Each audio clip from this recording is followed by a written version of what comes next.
Ng araw sa inyong lahat, ako si Joanne Lavidor, mag-aaral ng Bachelor ng Sining sa Filipino. Gusto kong ipahayag ang aking taos-pusong pasalamat sa ating pambansang bayani na si Dr. Jose Rizal. Siya ay isang dakilang manunulat, makata at scholar at makabayang Filipino na nag-alay ng kanyang buhay para sa kalayaan ng ating bansa. Ang layunin ng aking talumpati ay kilalanin ang mga naiambag ni Rizal at sariwain ang kanyang mga sakripisyo. Dr. Jose Rizal, kayo po ay isang halimbawa ng tunay na may pagmamahal sa bayan. Nakita mo ang kahalagahan ng edukasyon at kalayaan sa murang edad pa lamang. Sa bawat oras at araw na iginugol mo sa pagsusulat at pagkikipaglaban, naging pundasyon ito ng kilusang magbigay daan sa ating kasarinlan. Ang iyong mga sakripisyo ay hindi biro. Umalis ka sa iyong sariling bayan upang hasain ang iyong karunungan kahit kapalit nito ay ang pangungulila sa pamilya. Isunugal mo ang iyong kaligtasan upang may pakita sa buong mundo ang tunay na kalagayan ng ating bansa. Ang iyong mga akda tulad ng Noli Me Tangere at El Filibusterismo ay nagsilbing ilaw ng mga Filipino.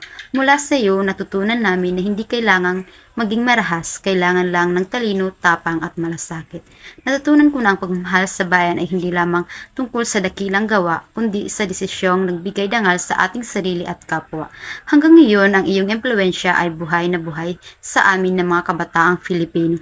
Kayo ang naging inspirasyon na hindi masama ang mangarap ng mataas at manindigan sa tama. Sa panahon ngayon, marami ang nagbago, ngunit mananatili pa rin ang iyong mensahe, ang kabataan ang pag-asa ng bayan. Bilang kabataan sa henerasyon ngayon, narito kami upang ipagpatuloy ang iyong mga nasimulan. Dr. Jose Rizal ay hindi lamang bayani, kundi gabay, inspirasyon at buhay na pamana ng ating lahat. Ang kanyang talino, tapang at pagmamahal sa bayan ay patuloy na magbibigay liwanag sa bawat Filipino.